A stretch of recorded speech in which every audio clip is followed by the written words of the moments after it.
बेटी कहती है, पापा, आपने हमें क्यों छोड़ दिया? अरबती से हवाई अड्डे पर उसे तुरंत सदमे में डाल दिया।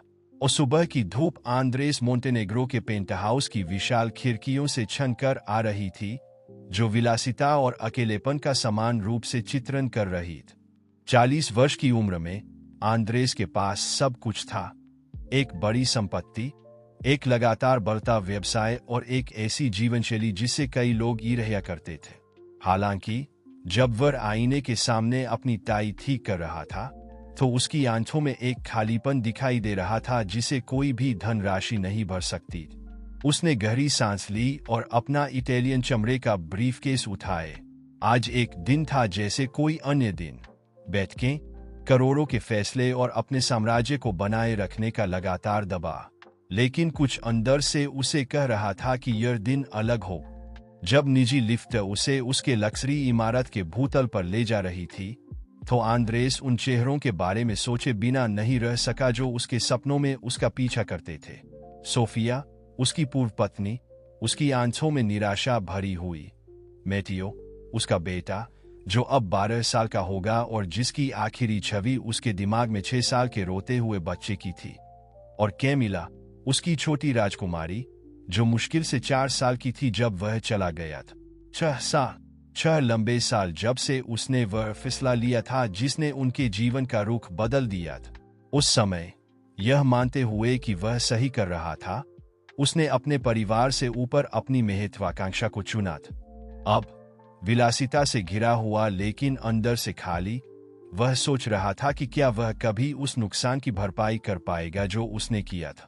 ड्राइवर इमारत के बाहर उसका इंतजार कर रहा था, हवाई अड्डे ले जाने के लिए तैयार। आंद्रेस का मियामी में एक व्यावसायिक यात्रा का कार्यक्रम था, उसके व्यस्त अंतर्राष्ट्रीय व्यवसायी जीवन में एक और नियमित बार। हालांकि जैसे जैसे कार शहर की सड़कों पर फिसलता जा रहा था, एक बेचैनी की भावना उस पर हावी हो गई। सब ठीक है, श्री मोंटेनेग्रो? ड्राइवर ने पूछा, रियरव्यू मिरर के माध्यम से अपने मालिक के चिंतित चेहरे को देखते हो। आंद्रेस ने एक मुस्कान का प्रयास किए। हाँ जॉर्ज, बस एक और व्यस्त दिन। लेकिन यह सिर्फ एक और दिन नहीं था, यह उसके जाने की वर्षगांठ। 6 साल पहले इसी दिन उसने अपना सामान पैक किया था और अपने घर के दरवाजे से बाहर निकल गया था, पीछे आंसू, चीख पुकार और टूटे हुए दिल छोड़कर। हवाई अड्डे पहुंचने पर आंद्रेस यांत्रिक रूप से सुरक्षा जांच से गुजरा। उसका दिमाग कहीं और था, अतीत के दृश्यों को एक लूप में फिल्म की तरह दोहरा रहा था। उसे सोफिया के साथ आखिरी बेहस याद आई, उसके कठोर शब्द, जिस तरह से उसने उसे दर्द और तिरस्कार के मिश्रण के साथ देखा था। तुम्हारे बच्चों को तुम्हारी जरूरत है, आंद्रेस, सोफिया ने चिल्लाया था। हमें तुम्हारी जरूरत है। मैं यह सब तुम लोगों के लिए कर रहा हूं, उसने जवाब दिया था, अपनी महत्वाकांक्षा से अंधा होकर। एक दिन तुम समझोगे कि यह सब तुम्हें वह जीवन देने के लिए है जिसके तुम हकदार हो। वह कितना गलत था। अब 6 साल बाद उसे एहसास हुआ कि उसके बच्चों को जिस एकमात्र चीज की जरूरत थी वह थी उसकी उपस्थिति, उसका प्यार, उसका समय, ऐसी चीजें जिन्हें कोई भी धनराशि नहीं खरीद सकती थी।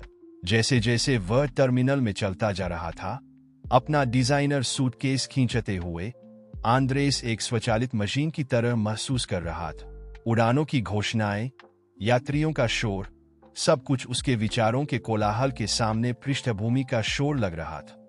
तभी यह भीड़ में, जैसे किस्मत ने उसके साथ एक क्रूर मजाक करने का फैसला किया हो, आंद्रेस ने एक परिचित चेहरा देखा।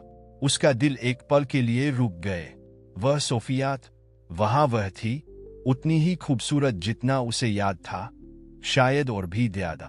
समय उसके साथ दयालु रहा था और वर्षों ने उसकी सुंदरता में एक परिपक्वता जोड़ दी थी जो उसे और भी आकर्षक बनाती थी। लेकिन वह अकेली नहीं थी। उसके बगल में, उसका हाथ पकड़े हुए, कैमिला थी। उसकी छोटी, अब उतनी छोटी नहीं थी। 10 साल की उम्र में वह अपनी माँ की जीवंत प्रतिमूर्ति थी, वही घुंघराले भूरे बाल और जीवंत आंखें जो आंद्रेस को याद थी। और वहां थोड़ा पीछे मैटियो था। आंद्रेस का दिल धड़क उठा। उसका बेटा, अब एक किशोर, एक गंभीर अभिव्यक्ति के साथ था जो उसकी उम्र के बच्चे के लिए उपयुक्त नहीं था। आंद्रेस ने उसमें अपने कुछ लक्षण देखे, वही मजबूत जबड़ा, वही कद का, लेकिन उसकी आंखों में कुछ था, एक कठोरता जिसने आंद्रेस को काम जाने पर मजबूर कर दिए। एक पल के लिए आंद्रेस स्तब्ध रह गए। क्या उसे पास जाना चाहिए? वह क्या कहेगा? वे कैसे प्रतिक्रिया देंगे? हजारों सवाल सेकंडों में उसके दिमाग में आ। इससे पहले कि वह कोई फैसला कर पाता, कैमिला ने उसे देख लिए। उसकी आंखें चौड़ी हो गईं, उसके चेहरे पर पहचान और भ्रम का मिश्रण था। पापा, उसकी आवाज मुश्किल से एक फुसफुसाहट, हवाई अड्डे के शोर को एक चाकू की तरह चीरती हुई गुजर। सोफिया तेजी से मुड़ी, उसकी आंखें आंद्रेस की आंखों से मिली। एक पल के लिए समय रुक गया। हवाई अड्डे की सारी गतिविधि धुंधली हो गई और केवल वे रह गए, विरोधाभासी भावनाओं से भरी एक नजर से जुड़े हो। आंद्रेस ने एक कदम आगे बढ़ाया, उसका मुंह कुछ कहने के लिए खुला, कुछ लेकिन इससे पहले कि वह कोई आवाज निकाल पाता, एक पुरुष आकृति सोफिया के पास आ गई। वह लंबा था, आकर्षक, एक ऐसी उपस्थिति के साथ जो आत्मविश्वास और सुरक्षा का संचार करती थी। बिना उसे जाने भी आंद्रेस को तुरंत पता चल गया कि वह कौन था। पाब्लो, सोफिया का नया साथ। हवा में तनाव स्पष्ट। पाब्लो असहजता महसूस करते हुए सोफिया के कंधे पर एक सुरक्षात्मक हाथ रख दिए। वह सरल इशारा आंद्रेस के लिए एक चाकू की तरह था। यह उन सभी चीजों का एक जीवंत अनुस्मारक था जो उसने खो दी थी, उस जीवन का जिसे उसने पीछे छोड़ दिया था। आंद्रेस, सोफिया की आवाज ने चुप्पी तोड़ी, ठंडी और नियंत्रित। क्या आश्चर्य! आंद्रेस ने थूक निगला, सही शब्द खोजने की कोशिश करते हो। सोफिया, मुझे उम्मीद नहीं थी कि आप लोग यहाँ होंगे। कैमिला, वयस्कों के बीच के तनाव से अनजान, एक कदम आगे बढ़े। पापा, आपने हमें क्यों छोड़ दिया? उसकी आवाज में मासूमियत और दर्द आंद्रेस के दिल में एक छुरा की तरह थे। मैटियो अपनी ओर से चुप रहा, लेकिन उसकी नजर वाकपटू थी। उसकी आंखों में दर्द, गुस्से और रंजिश का मिश्रण जल रहा था, जिससे आंद्रेस खुद को और भी छोटा महसूस कर रहा था। पाब्लो, स्थिति की असहजता को भांपते हुए, हस्तक्षेप किए। शायद यह इस बातचीत के लिए सबसे अच्छी जगह नहीं है, उसने कहा। उसकी आवाज दृढ़, पाब्लो की आवाज दृढ़ लेकिन आक्रामक नहीं थी। आंद्रेस ने ईर्ष्या और गुस्से की एक लहर महसूस की। यह आदमी कौन था जो उसके परिवार के साथ बातचीत में हस्तक्षेप कर रहा था? उसके विचार की तर्कहीनता उसकी अपनी समझ से नहीं छूटी, लेकिन भावनाएं नियंत्रण ले रही थी। तुम सही हो, आंद्रेस ने जवाब दिया। उसकी आवाज में मुश्किल से नियंत्रित व्यंग्य था। यह जगह नहीं है, लेकिन बताओ, उचित जगह कौन सी होगी? तुम्हारा घर, जो तुम मेरे परिवार के साथ साझा करते हो। सोफिया की आंखें खतरनाक रूप से संकुचित हो गई। आंद्रेस, ऐसा मत कर। यहां नहीं, अभी नहीं। लेकिन आंद्रेस अब नहीं सुन रहा था। अपराधबोध, पछतावे और अकेलेपन के वर्षों का दबाव अब सतह पर उबल रहा था, अंधे क्रोध के रूप में प्रकट हो रहा था जो उस व्यक्ति की ओर निर्देशित था जो अब उसका स्थान ले चुका था। क्या तुम्हें लगता है कि तुम बस यूं ही आकर मेरी जगह ले सकते हो?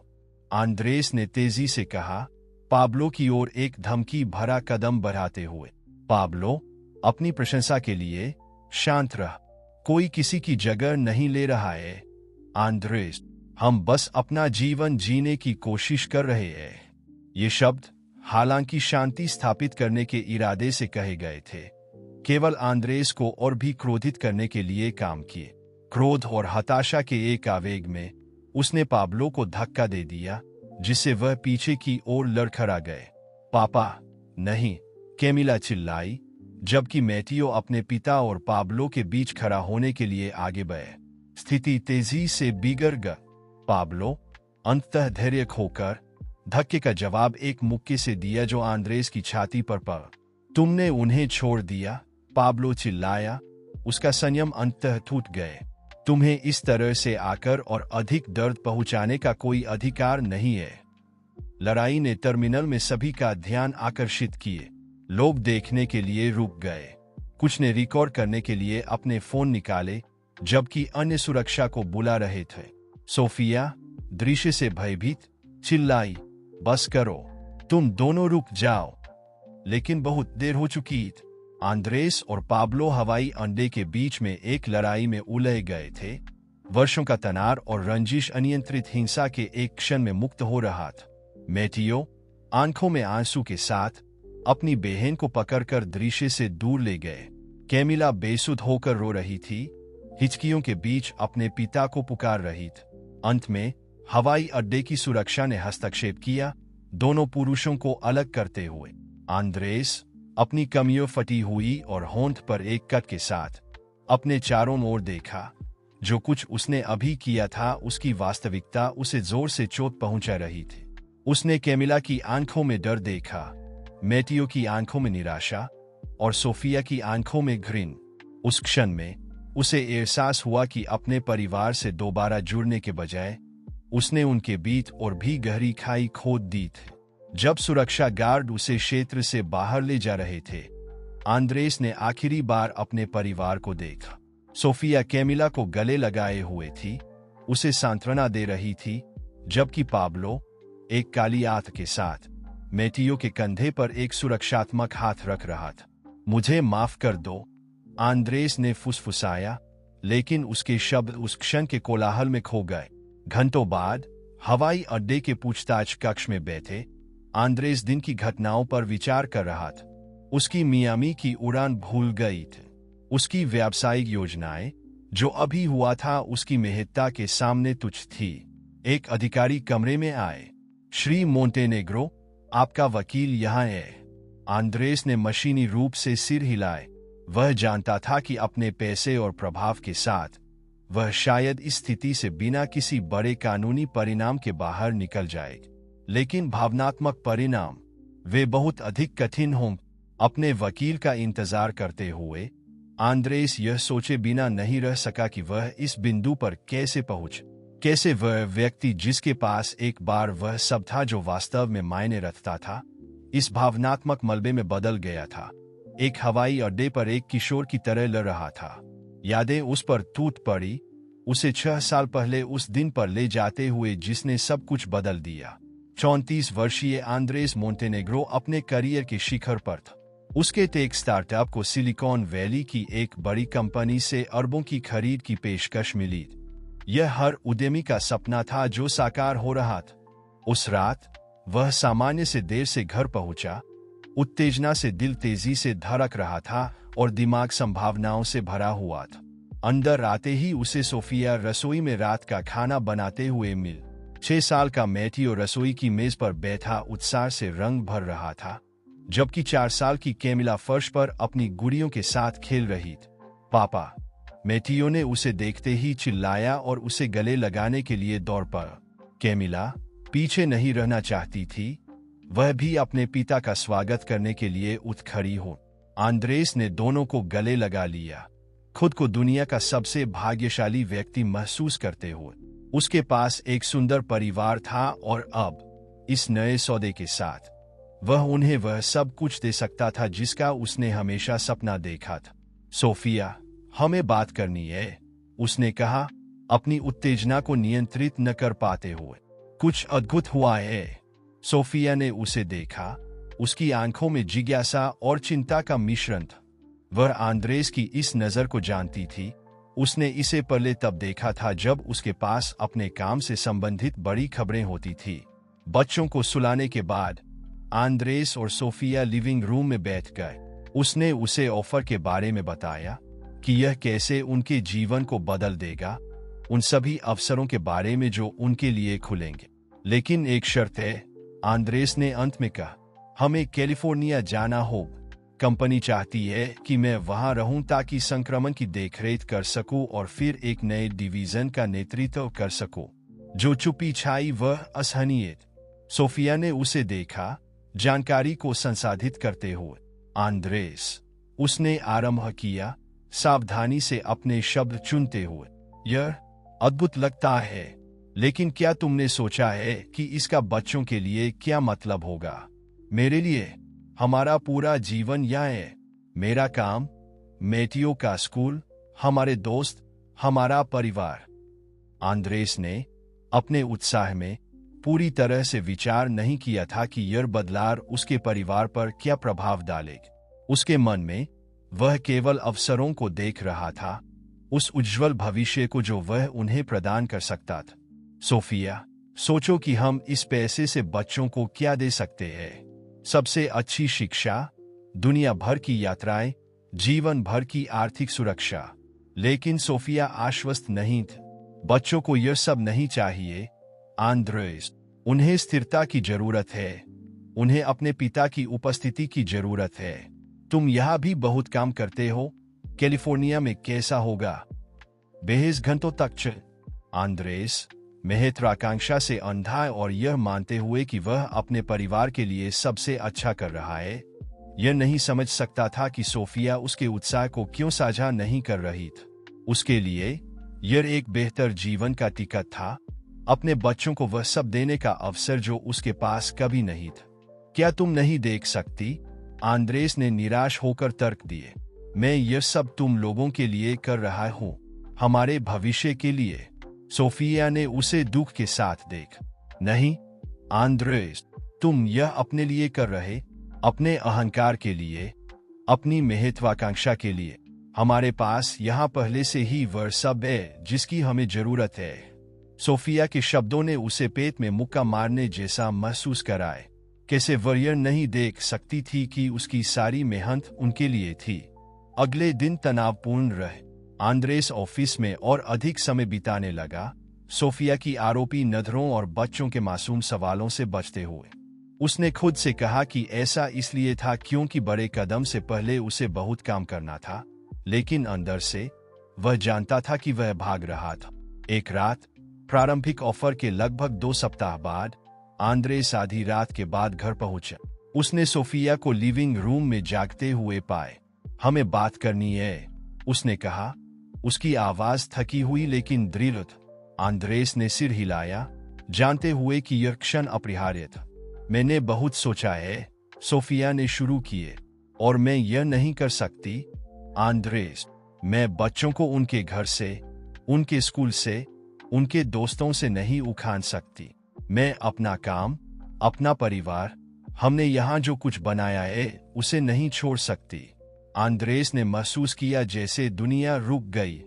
तुम क्या कह रही हो, सोफिया?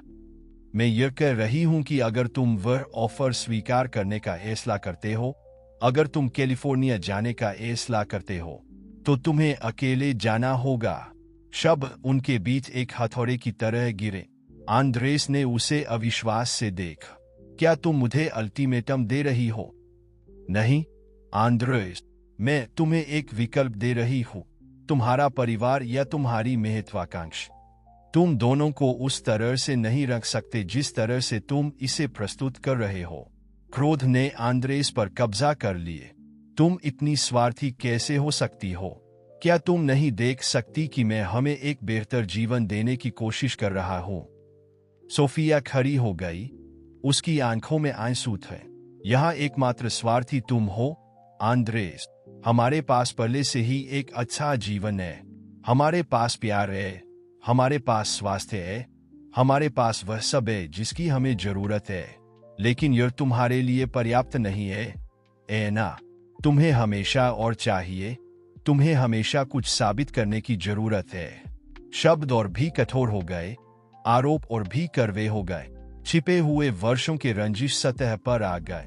सोफिया ने आंद्रेस पर अपने परिवार से ऊपर अपने काम को रखने का आरोप लगाया, शारीरिक रूप से उपस्थित होने पर भी अनुपस्थित रहने का आरोप लगाए। आंद्रेस ने जवाबी हमला किया, सोफिया पर उसके सपनों का समर्थन करने का, सफलता के लिए आवश्यक त्याग को न समझने का आरोप लगाए। लड़ाई के दौरान किसी समय मैटियो लिविंग रूम के दरवाजे पर दिखाई दिया, चीख पुकार से जाग गया था। उसकी बड़ी और डरी हुई आंखें अपने माता पिता को देख रही थी। यह समझने में असमर्थ की दुनिया में उसके सबसे प्यारे 2 लोग एक दूसरे पर इस तरह क्यों चिल्ला रहे थे। मम्मी, पापा, उसकी छोटी और कांपती आवाज ने गुस्से को एक चाकू की तरह काटा, जिससे दोनों अचानक रुक गए। सोफिया तुरंत मैटियो की ओर गई, उसे गले लगाकर शांत करने की कोशिश करने लग। आंद्रेस वही खड़ा रहा, स्तब्ध, अपने बेटे को अपनी मां की बाहों में रोते हुए देखते हुए, एक लड़ाई से डरा हुआ जो उसे कभी देखनी नहीं चाहिए। यह वह क्षण था जब आंद्रेस ने अपना फैसला लिए। भारी दिल और घायल अहंकार और क्रोध से धुंधली मन के साथ वह सीढ़ियों पर चढ़ गया और एक सूटकेस पैक करना शुरू कर दिए। जब वह नीचे आया, सोफिया प्रवेश द्वार पर खड़ी थी। मैटियो वापस बिस्तर पर था। उसने उसे देखा, उसके चेहरे पर सदमे और त्याग का मिश्रण। सोफिया ने आंद्रेस को देखा, उसके चेहरे पर सदमे और त्याग का मिश्रण था। क्या तुम वाकई ऐसा करने जा रहे हो? उसने पूछा। उसकी आवाज मुश्किल से एक फुसफुसाहट था। आंद्रेस ने सिर हिलाया, उसकी आंखों में देखने में असमर्थ। यह सभी के लिए सबसे अच्छा है, उसने कहा, हालांकि शब्द उसके लिए भी खोखले लग रहे थे। किसके लिए सबसे अच्छा? आंद्रेस, तुम्हारे लिए। उसने जवाब नहीं दिए। इसके बजाय वह उसके पास गया, आखिरी बार उसके माथे को चूमा और दरवाजे से बाहर निकल गया, न केवल अपना घर छोड़कर बल्कि अपना दिल भी पीछे छोड़ दिए। आंद्रेस के लिए आने वाले दिन और सप्ताह एक धुंध की तरह थे। वह काम में डूब गया, स्थानांतरण में, कैलिफोर्निया में अपने नए साम्राज्य के निर्माण में। उसने खुद से कहा कि वह सही कर रहा था, कि एक दिन उसका परिवार समझेगा और उसे माफ कर देगा। लेकिन बच्चों के साथ फोन कॉल और अधिक कठिन होते गए। मैटियो, भ्रमित और आहत, हर बातचीत के साथ और अधिक दूर होता जा रहा था। कैमिला, जो वास्तव में समझने के लिए बहुत छोटी थी कि क्या हो रहा था, रोती थी और पूछती थी कि पापा कब घर वापस आएंगे। सोफिया अपनी ओर से ठंडी और दूर रही। बातचीत व्यावहारिक मामलों तक सीमित थी। गुजारा भत्ता, मुलाकातें, जिन्हें आंद्रेस लगातार काम के कारण टालता रहता था, बच्चों का स्वास्थ्य और शिक्षा। समय के साथ आंद्रेस को एहसास हुआ कि जिस सफलता की उसने इतनी कामना की थी, वह उसके मुंह में रात की तरह लग रही थी। उसके पास वह सब था जो उसने चाहा था, पैसा, शक्ति, मान्यता, लेकिन उसने वह खो दिया था जो वास्तव में मायने रखता था। उसने वापस आने की कोशिश की, बेशक 1 साल बाद, जब उसकी हानि की वास्तविकता ने अंत में उसे पूरी ताकत से मारा। उसने नुकसान की भरपाई करने की कोशिश की, लेकिन बहुत देर हो चुकी थी। सोफिया आगे बढ़ चुकी थी, बच्चे उसके बिना जीवन के अभ्यस्त हो गए थे, और उसके जाने से बनी खाई अब अपार लग रही थी। और इस तरह साल बीत गए। आंद्रेस ने अपना साम्राज्य बनाया, देश के सबसे सफल उद्यमियों में से एक बन गए। लेकिन हर रात जब वह अपने शानदार लेकिन खाली अपार्टमेंट में लौटता, वह सोचता कि क्या यह सब इसके लायक था। वर्तमान में वापस आते हुए हवाई अड्डे के ठंडे पूछताछ कक्ष में बैठे आंद्रेस को एहसास हुआ कि वह पिछले 6 वर्षों से इन क्षणों को बार बार जी रहा था। हर फैसला, क्रोध में कहा गया हर शब्द, चीजों को सही करने का हर खोया हुआ अवसर एक पत्थर की तरह उस पर भारी था। हवाई अड्डे पर मुलाकात वास्तविकता का एक तमाचा था। अपने बच्चों को देखना, अब इतने बड़े और बदले हुए, सोफिया को एक अन्य पुरुष के साथ देखना, एक ऐसा पुरुष जो वह सब लगता था जो वह नहीं था, यह संभालने के लिए बहुत अधिक था। दरवाजा खुला और उसका वकील अंदर आया, एक मध्यम आयु का व्यक्ति जिसका सूट बेदाग था और चेहरे पर पेशेवर कुशलता का भाव था। श्री मोंटेनेग्रो, वकील ने कहा, उसके सामने बैठते हुए, मैंने हवाई अड्डे की सुरक्षा और दूसरे पक्ष के कानूनी प्रतिनिधियों से बात की है। आपकी स्थिति और पूर्व अपराधों की कमी को देखते हुए संभवतः हम इसे एक जुर्माने और शायद कुछ घंटों की सामुदायिक सेवा के साथ सुलझा सकते हैं। हालांकि, वकील ने रुककर आंद्रेस को चिंता से देखा। हालांकि क्या? आंद्रेस ने पूछा, उसकी आवाज भारी थी। श्रीमती सोफिया गोंजालेज ने एक रिस्ट्रेनिंग ऑर्डर की मांग करने की संभावना का उल्लेख किया है। घटना और नाबालिगों की उपस्थिति को देखते हुए उसके पास ऐसा करने के लिए आधार है। शब्दों ने आंद्रेस को पेट में एक मुक्के की तरह मार। एक रिस्ट्रेनिंग? वह अपने बच्चों के पास भी नहीं जा सकता था बिना कानून। तो जो खाई उसने बनाई थी वह अब पूरी तरह से अपार लग रही थी। मैं क्या कर सकता हूँ? उसने पूछा, खुद से ज्यादा वकील से। वकील ने उसे सहानुभूति और पेशेवरता के मिश्रण के साथ देख।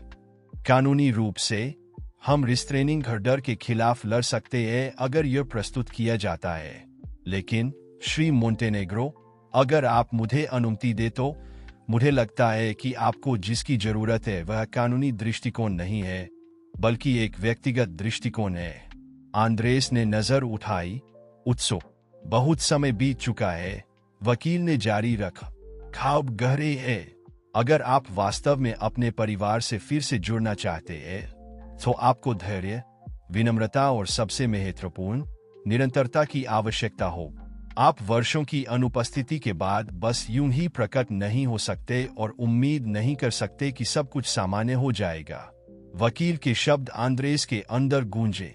पहली बार वर्षों में उसने खुद को अनुमति दी कि वह स्थिति को अपने दृष्टिकोण से नहीं बल्कि अपने परिवार के दृष्टिकोण से देखे। मैथ्यू कैसा महसूस करेगा अपने पिता को अचानक प्रकट होते और एक दृश्य बनाते देखकर? कैमिला कैसा महसूस करेगी उस पिता को देखकर जिसे वह मुश्किल से याद करती है, उस आदमी के साथ लड़ते हुए जो शायद पिछले कुछ वर्षों से उसके लिए एक पितरी आकृति रहा है? और सोफिया? आंद्रेस ने आंखें बंद कर ली, उसके चेहरे पर निराशा और घृणा की नजर याद करते हुए। वह आगे बढ़ चुकी थी, उसने अपना जीवन फिर से बनाया था। उसे इस तरह से घुसपैठ करने का क्या अधिकार था? आप क्या सुझाव देते हैं कि मैं करूं? आंद्रेस ने पूछा, पहली बार वर्षों में खुद को पूरी तरह से खोया हुआ महसूस करते हुए। वकील ने उसे सीधे आंखों में देखा। फिर से शुरुआत करें, श्री मोंटेनेग्रो। सफल उद्यमी के रूप में नहीं, घायल पूर्व पति के रूप में नहीं, बल्कि एक पिता के रूप में जो अपनी गलतियों को सुधारना चाहता है। यह एक लंबा और कठिन रास्ता होगा, लेकिन अगर आप वास्तव में अपने परिवार से प्यार करते हैं तो यह कोशिश करने लायक है। आंद्रेस ने धीरे धीरे सिर हिलाया, शब्द उसकी चेतना में डूबते हुए। वह जानता था कि वकील सही था। वह अतीत को बदल नहीं सकता था, लेकिन शायद, केवल शायद, वह एक अलग भविष्य बना सकता था। जैसे ही वकील जाने के लिए उठा, आंद्रेस ने उसे एक अंतिम सवाल के साथ रोका। क्या आपको लगता है कि बहुत देर हो चुकी है? क्या आपको लगता है कि वे कभी मुझे माफ कर पाएंगे? वकील ने उसे समझ और चुनौती के मिश्रण के साथ देखा। यह, श्री मोंटेनेग्रो, पूरी तरह से आप पर और उस माफी को कमाने के लिए आवश्यक कठिन काम करने के लिए आप कितने तैयार हैं, इस पर निर्भर करता है। इन शब्दों के साथ वकील चला गया। आंद्रेस को अकेला छोड़ दिया, उसके विचारों और वर्षों के गलत फैसलों के बोझ के साथ। जब वह रिहा होने का इंतजार कर रहा था, आंद्रेस ने एक फैसला लिए। यह आसान नहीं होगा और निश्चित रूप से यह जल्दी नहीं होगा, लेकिन वह अपने परिवार से फिर से जुड़ने के लिए जो कुछ भी संभव होगा वह करेगा। अब अपने अहंकार के लिए नहीं, अपने अपराधबोध के लिए नहीं, बल्कि उनके लिए जो वास्तविक प्यार वह महसूस करता था। एक प्यार जिसे उसने वर्षों की महत्वाकांक्षा और घमंड के नीचे दबा दिया था। रास्ता लंबा होगा और बाधाओं से भरा होगा, लेकिन वर्षों में पहली बार आंद्रेस मोंटेनेग्रो को अपने जीवन में एक वास्तविक उद्देश्य महसूस हो। और जैसे जैसे सूरज हवाई अड्डे की खिड़कियों से झांकने लगा, एक नए दिन की शुरुआत का संकेत देते हुए, आंद्रेस ने खुद से वादा किया कि इस बार वह अपने परिवार को निराश नहीं करेगा। इस बार वह वास्तव में मायने रखने वाली चीज के लिए लड़ेगा। होटल के कमरे में जहां आंद्रेस मोंटेनेग्रो अस्थायी रूप से खड़ा हुआ था, सुबह की धूप पर्दों से छनकर आ रही थी। हवाई अड्डे की घटना के बाद एक सप्ताह बीत चुका था और तब से हर दिन भावनाओं का रोलर कोस्टर रहा था। आंद्रेस बिस्तर से उठा, अपने पिछले और हाल के फैसलों के बोझ को अपने कंधों पर महसूस करते हुए। वह खिड़की के पास गया और उस शहर को देखा जिसे उसने एक बार अपना घर कहा था। उसकी अनुपस्थिति में चीजें कैसे बदल गई थी। उसके बच्चे, उसकी पूर्व पत्नी कैसे बदल गए थे। उसके फोन की आवाज ने उसे अपने विचारों से बाहर निकाल। यह कैलिफोर्निया में उसका सहायक था। श्री मोंटेनेग्रो, निदेशक मंडल आपके बारे में पूछ रहा है। उन्हें एशिया में नए प्रोजेक्ट के बारे में एक जवाब चाहिए। आंद्रेस ने एक लंबी सांस ली। उनसे कहो कि मुझे और समय की जरूरत है। मेरे पास यहाँ व्यक्तिगत मामले हैं जिन्हें संभालना है। लाइन के दूसरी तरफ एक असहज चुप्पी थी। सर, सम्मान के साथ, वे इस फैसले का हफ्तों से इंतजार कर रहे हैं। अगर हम जल्दी जवाब नहीं देते तो हम मौका खो सकते हैं। अतीत में इन शब्दों ने आंद्रेस को वापस ऑफिस की ओर भागने के लिए भेज दिया होता, काम में डूबने और बाकी सब कुछ भूलने के लिए तैयार। लेकिन अब कुछ बदल गया था। मौका इंतजार कर सकता है, उसने दृढ़ता से कहा। मेरा परिवार नहीं कर सकता। उसने फोन रख दिया, अपने खुद के शब्दों से चौंक कर। वर्षों में पहली बार काम उसकी पहली प्राथमिकता नहीं थी। जैसे जैसे वह दिन का सामना करने के लिए तैयार हो रहा था, आंद्रेस ने पिछले सप्ताह की घटनाओं पर विचार किए। हवाई अड्डे से रिहा होने के बाद उसने सोफिया से संपर्क करने की कोशिश की थी, लेकिन उसने उससे बात करने से इनकार कर दिया था। अपने वकील के माध्यम से उसे एक स्पष्ट संदेश मिला था, उससे और बच्चों से दूर रहे। अस्वीकृति दर्दनाक थी, लेकिन आंद्रेस जानता था कि वह इसका हकदार था। वह 6 साल की अनुपस्थिति को एक साधारण माफी के साथ मिटा देने की उम्मीद नहीं कर सकता था।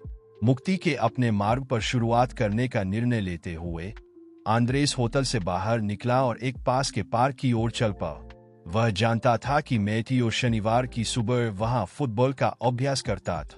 उसका इरादा पास जाने का नहीं था, वह केवल दूर से देखना चाहता था कि उसका बेटा क्या बन गया था। जब वह पार्क पहुंचा तो उसने तुरंत उसे देख लिए। मैथियो, अब 12 साल का, मैदान पर ऐसी फुर्ती और दृढ़ संकल्प के साथ दौड़ रहा था जिससे आंद्रेस का दिल गर्व से फूल गए। लेकिन उसने कुछ और भी देखा। अपने बेटे की आंखों में कठोरता, एक गंभीरता जो उसकी उम्र के बच्चे के लिए उपयुक्त नहीं थी। दर्शक दीर्घा से आंद्रेस ने मैच देखा, खोए हुए क्षणों का बोझ और अधिक महसूस करते हो। गोल किए गए गिराव थे, जीत और हार जिसका वह गवाह नहीं था। मैथियो ने कितनी बार गोल करने के बाद भीड़ में अपने पिता को खोजा होगा, केवल यह याद करने के लिए कि वह अब वहां नहीं था। मैच के अंत में आंद्रेस ने देखा कि पाब्लो मैथियो के पास आया, उसकी पीठ पर एक थपकी देते हुए और उसे एक पानी की बोतल देते हुए। उनके बीच परिचय और स्नेह स्पष्ट था, और आंद्रेस ने ईर्ष्या और अपराध बोध की एक चुभन महसूस की। वह इस दृश्य में इतना खो गया था कि उसने पीछे से आने वाले व्यक्ति को नहीं देखा। तुम यहाँ क्या कर रहे हो, आंद्रेस? वह चौंक कर मुड़ा और खुद को सोफिया के सामने पाए। उसकी आंखें, जो एक बार प्यार से भरी थीं, अब उसे गुस्से और थकान के मिश्रण के साथ देख रही थी। मैं बस उसे देखना चाहता था, आंद्रेस ने जवाब दिया, अचानक खुद को एक अतिक्रमणकारी की तरह महसूस करते हो। मैं पास नहीं जाने वाला था, मैं वादा करता हूँ। सोफिया ने अपनी बाहें बांध ली, उसकी मुद्रा रक्षात्मक थी। और तुम्हें लगता है कि इससे यह बेहतर हो जाता है, अपने ही बेटे का छायाओं से पीछा करना। शब्दों ने आंद्रेस को जोर से मार। उस दृष्टिकोण से देखा जाए तो उसके कार्य और भी दयनीय लग रहे थे।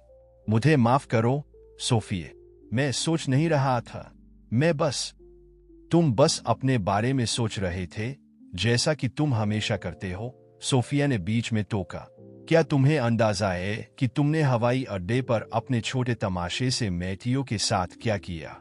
वह तब से स्कूल में परेशानी में है। उसके शिक्षक ने फोन किया और कहा कि वह अन्य बच्चों के साथ आक्रामक हो गया है। आंद्रेस को ऐसा महसूस हुआ जैसे किसी ने उसके पेट में मुक्का मारा। न केवल उसने मदद नहीं की थी, बल्कि उसने अपने बेटे के लिए चीजों को और भी बदतर बना दिया था।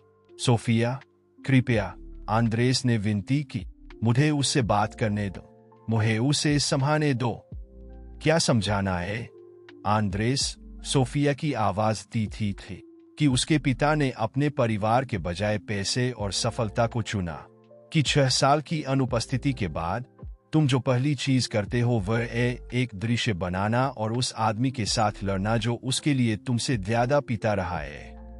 हर शब्द एक छुरी की तरह था, लेकिन आंद्रेस जानता था कि वह उन सभी का हकदार था। मैं जानता हूं कि मैंने गलतियां की है, भयानक गलतियां, उसने कहा, उसकी आवाज भावना से टूट रही थी। लेकिन मैं अब यहाँ हूं, मैं चीजों को सही करना चाहता हूं। कृपया सोफिया, मुझे एक मौका दो। सोफिया ने उसे एक लंबे समय तक देखा, जैसे वह उसके शब्दों की ईमानदारी का मूल्यांकन कर रही। अंत में उसने एक लंबी सांस ली। यह इतना सरल नहीं है आंद्रेस, तुम वर्षों तक गायब नहीं हो सकते और फिर उम्मीद नहीं कर सकते कि हम तुम्हें खुले बाहों के साथ स्वागत करेंगे। मैटियो आहत है, भ्रमित है, और कैमिला, वह तुम्हें मुश्किल से याद करती है। शब्द दर्दनाक थे, लेकिन आंद्रेस जानता था कि वे सच थे। मैं जानता हूं, उसने धीरे से कहा, मैं उम्मीद नहीं करता कि चीजें वैसी ही हो जाएंगी जैसी पहले थी। मैं बस उनके जीवन का हिस्सा बनने का मौका चाहता हूं, किसी भी तरह से। सोफिया ने उसके शब्दों पर विचार करते हुए लग, देखो आंद्रेस, मैं उनके लिए यह फैसला नहीं ले सकती। अगर मैटियो और कैमिला तुम्हें देखना चाहते हैं, तो मैं विरोध नहीं करूंगा, लेकिन यह मेरी शर्तों पर होगा, और केवल तभी जब तुम वादा करो कि फिर से गायब नहीं होगे। मैं उन्हें फिर से चोट नहीं पहुंचा सकती। आंद्रेस ने सिर हिलाया, इस छोटी सी उम्मीद के लिए भी आभार। बिल्कुल सोफिया, जो भी आवश्यक हो। इससे पहले कि आंद्रेस जवाब दे पाता, उन्होंने देखा कि मैटियो और पाब्लो पास आ रहे थे। मैटियो का चेहरा अपने पिता को देखकर उदास हो गए। मान, वह यहाँ क्या कर रहा है? मैटियो ने पूछा, उसकी आवाज भ्रम और गुस्से का मिश्रण था। सोफिया ने अपने बेटे के कंधे पर एक आरामदायक हाथ रखा। तुम्हारे पिता तुम्हें खेलते हुए देखना चाहते थे, प्यारे। हम अगले सप्ताह तुम्हारी उनसे मुलाकात की संभावना के बारे में बात कर रहे थे, अगर तुम चाहो तो। मैटियो ने आंद्रेस को ऐसी तीव्रता से देखा जिसने उस आदमी का दिल सिकोड़ दिए। मैं उसे क्यों देखना चाहूंगा? उसने हमें छोड़ दिया, याद है? पाब्लो, तनाव को महसूस करते हुए, हस्तक्षेप किए। मैटियो, मैं जानता हूं कि तुम गुस्से में हो, लेकिन शायद तुम्हें अपने पिता की बात सुननी चाहिए। आंद्रेस ने पाब्लो को आश्चर्य और आभार से देखा। हवाई अड्डे पर उनके झगड़े के बावजूद यह आदमी मदद करने की कोशिश कर रहा था। मैटियो, हालांकि, आश्वस्त नहीं था। मुझे परवाह नहीं है कि उसे क्या कहना है। मुझे उसकी जरूरत नहीं है, मेरे पास तुम हो, पाब्लो। इन शब्दों के साथ मैटियो दूर चला गया, वयस्कों को एक असहज चुप्पी में छोड़कर। आंद्रेस ने महसूस किया कि उसका दिल टूट रहा था। अपने बेटे का अस्वीकार दर्दनाक था, लेकिन समझने योग्य। मुझे खेद है, उसने फुसफुसाया, और कुछ कहने के लिए न जानते हुए। सोफिया ने उसे करुणा और त्याग के मिश्रण के साथ देखा। उसे समय दो, आंद्रेस। तुम उम्मीद नहीं कर सकते कि वर्षों की अनुपस्थिति एक पल में मिट जाएगी। पाब्लो ने सिर हिलाया, जोड़ते हुए, मैटियो एक अच्छा लड़का है। वह आहत है, लेकिन उसका दिल भी बड़ा है। उससे हार मत मानो। आंद्रेस ने पाब्लो को देखा, अपने पिछले व्यवहार के लिए कृतज्ञता और शर्म का मिश्रण महसूस करते हो। धन्यवाद, उसने ईमानदारी से कहा, और मुझे हवाई अड्डे की घटना के लिए खेद है। मुझे उस तरह से प्रतिक्रिया नहीं करनी चाहिए थी। पाब्लो ने सिर हिलाया, माफी स्वीकार करते हुए। हम सभी गलतियां करते हैं। महत्वपूर्ण यह है कि हम उन्हें कैसे सुधारते हैं। जैसे वे मैटियो को दूर जाते देख रहे थे, आंद्रेस को एहसास हुआ कि मेल मिलाप का रास्ता उससे कहीं अधिक कठिन होगा जितना उसने कल्पना की थी।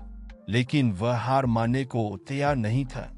सोफिया, उसने कहा, अपनी पूर्व पत्नी की ओर मुड़ते हुए, मैं जानता हूं कि मुझे कुछ भी मांगने का कोई अधिकार नहीं है, लेकिन क्या तुम कम से कम मुझे कैमिला से मिलने देने पर विचार कर सकती हो?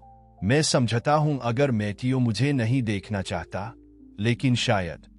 सोफिया ने उसे एक इशारे से रोक दिए।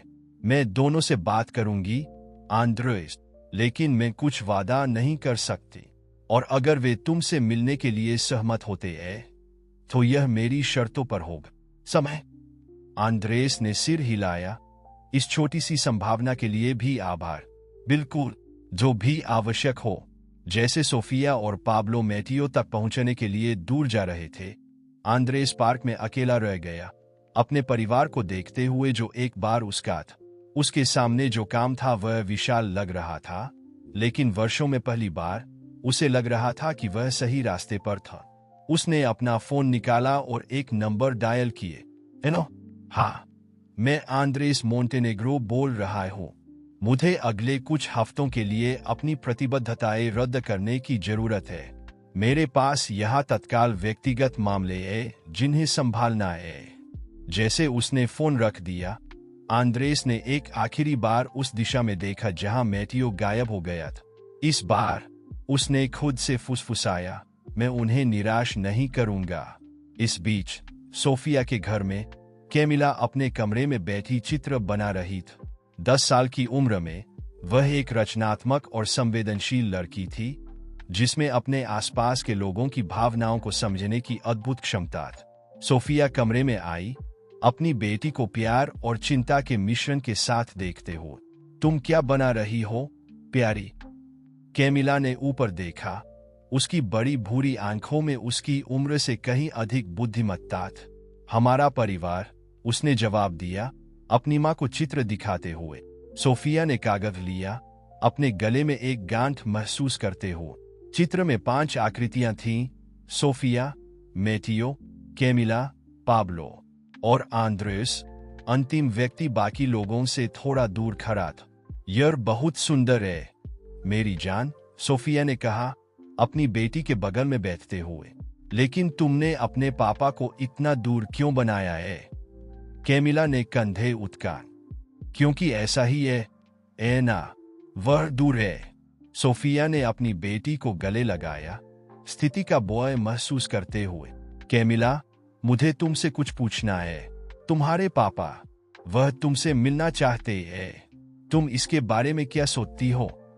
लड़की कुछ पल के लिए चुप रही। उसके छोटे हाथ घबराहट से एक पेंसिल के साथ खेल रहे थे। वह अब हमसे क्यों मिलना चाहते हैं? क्या वह पहले हमसे प्यार नहीं करते थे? सोफिया का दिल इस सवाल को सुनकर टूट गए। ओह प्यारी, यह इतना सरल नहीं है। तुम्हारे पापा ने बड़ी गलतियां की, बहुत बड़ी गलतियां, लेकिन इसका मतलब यह नहीं है कि वह तुमसे प्यार नहीं करते। कैमिला ने अपनी मां को देखा। उसकी आंखों में भ्रम और उम्मीद का मिश्रण था। क्या तुम्हें लगता है कि इस बार वह रुकेंगे? सोफिया ने एक लंबी सांस ली, यह न जानते हुए कि कैसे जवाब दे। मुझे नहीं पता मेरी जान, लेकिन अगर तुम उनसे मिलना चाहती हो तो हम एक मुलाकात का इंतजाम कर सकते हैं। पाब्लो और मैं पूरे समय वहां रहेंगे। कैमिला ने धीरे धीरे सिर हिलाए। मुझे लगता है कि मैं उनसे मिलना चाहूं, लेकिन मुझे डर लग रहा है। मम्मी, सोफिया ने अपनी बेटी को कसकर गले लगाए। मैं जानती हूं, प्यार और डरना ठीक है। मैं हर कदम पर तुम्हारे साथ रहूंगी, मैं वादा करती हूं। जैसे माँ और बेटी एक दूसरे को गले लगाए हुए थे, सोफिया उन चुनौतियों के बारे में सोचे बिना नहीं रह सकी जो उनके सामने थी। पार्क में मैटियो की प्रतिक्रिया, कैमिला की अपने पिता से मिलने की स्पष्ट इच्छा, पाब्लो की निरंतर और आरामदायक उपस्थिति, सब कुछ भावनाओं और जटिलताओं के एक भंवर में मिल रहा था। वह जानती थी कि आने वाले दिन कठिन होंगे। आंद्रेस का फिर से प्रकट होना ऐसे पानी को हिला रहा था जो वर्षों से शांत था। लेकिन जैसे वह अपनी बेटी को पकड़े हुए थी, सोफिया ने खुद से वादा किया कि चाहे जो भी हो, वह अपने बच्चों की रक्षा करेगी और उनके लिए जो सबसे अच्छा होगा वही करे। मुख्य दरवाजे के खुलने की आवाज ने संकेत दिया कि मैटियो और पाब्लो आ गए थे। सोफिया ने कैमिला के माथे को चूमा और खड़ी हो गई।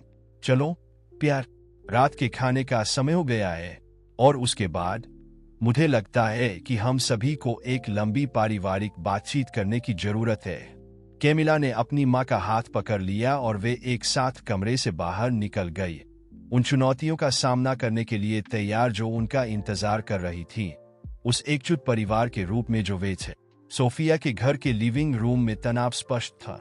आंद्रेस सोफे के किनारे पर असहज बैठा हुआ उस बंद दरवाजे की ओर घबराहट से देख रहा था जहां से सोफिया कुछ क्षण पहले बच्चों को लेने गई थी।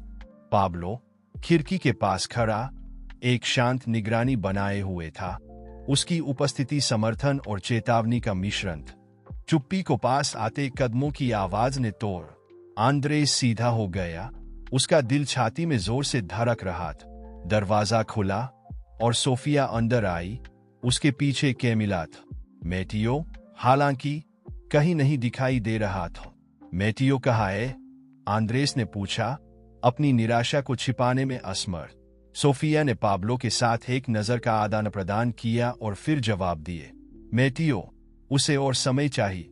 वह इस मुलाकात के लिए तैयार महसूस नहीं कर रहा है। आंद्रेस ने सिर हिलाया, उस दर्द को छिपाने की कोशिश करते हुए जो वह महसूस कर रहा था।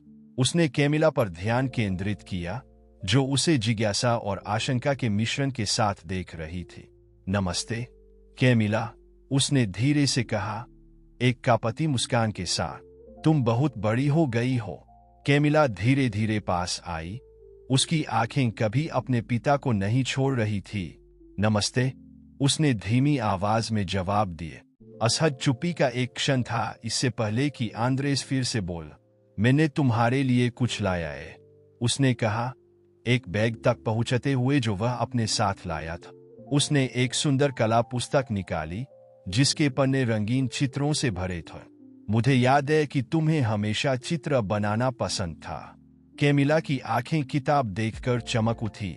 उसने अपनी मां की ओर देखा, जैसे अनुमति मांग रही हो, और जब सोफिया ने सिर हिलाया तो उसने सावधानी से उपहार ले लिए।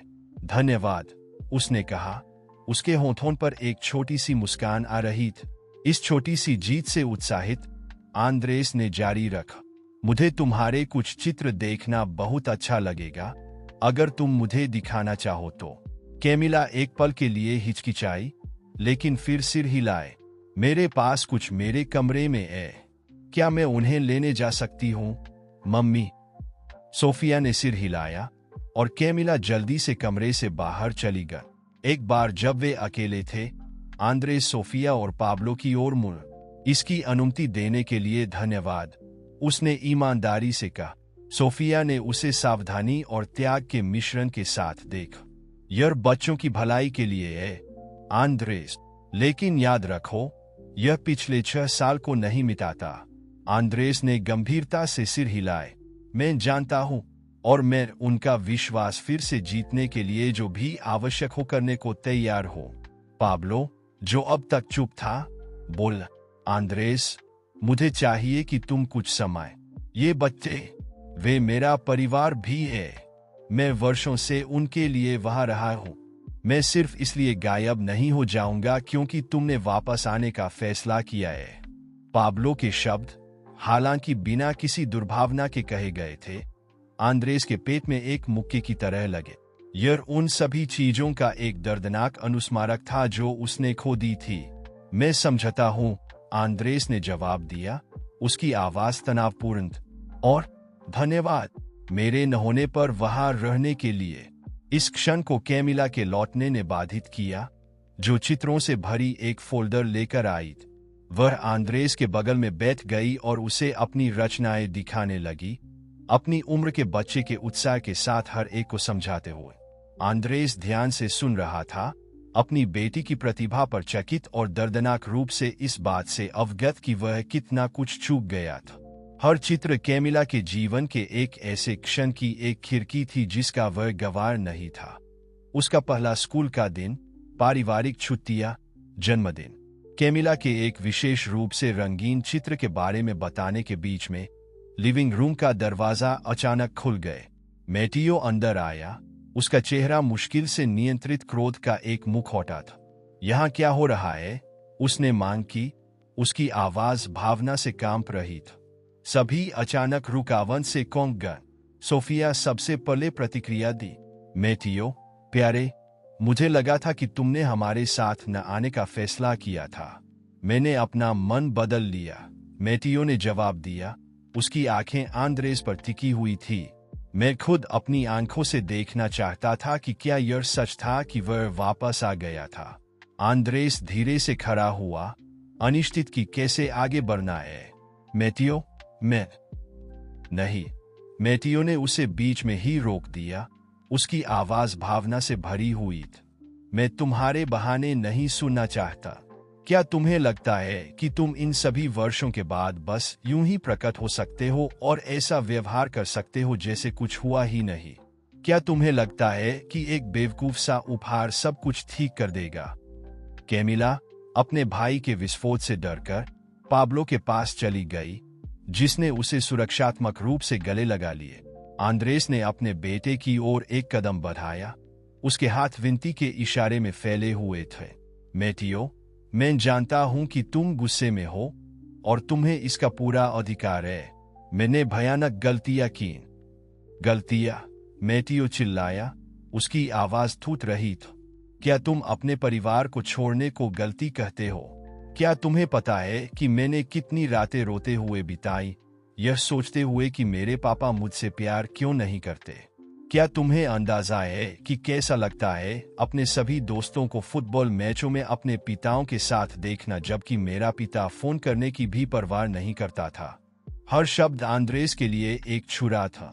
वह जानता था कि उसने अपने बेटे को चोट पहुंचाई थी, लेकिन अपने कार्यों के परिणामों का सीधे सामना करना विनाशकारी था।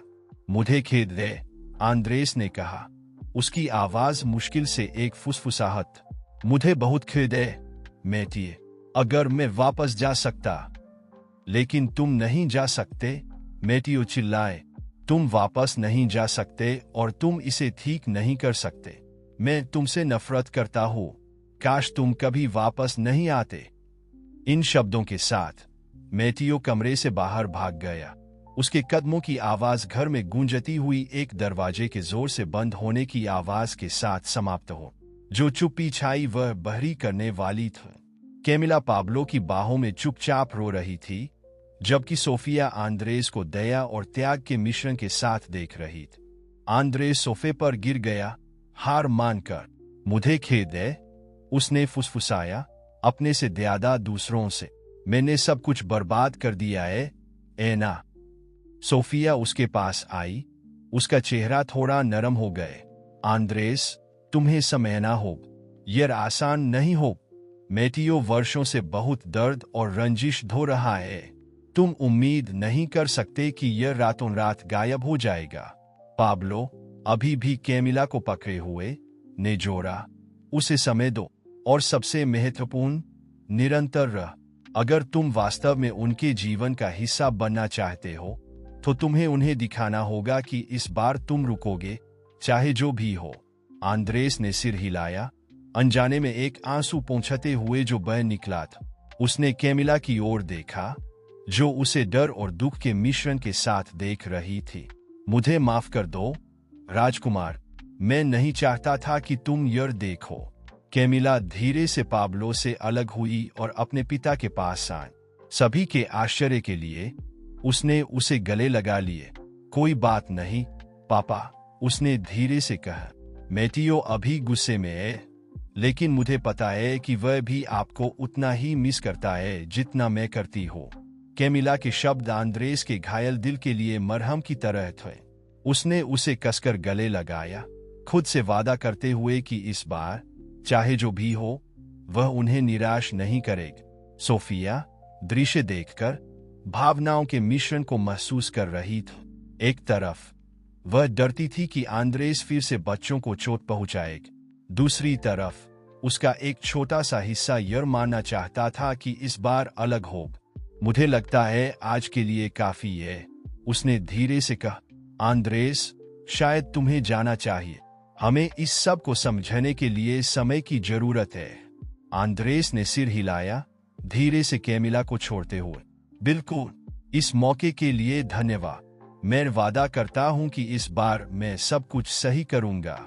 जैसे वह जाने के लिए तैयार हो रहा था, आंद्रेस ने सीढ़ियों की ओर देखा, हर उम्मीद के विरुद्ध यह आशा करते हुए कि मेटियो नीचे आएगा। लेकिन घर शांत रहा।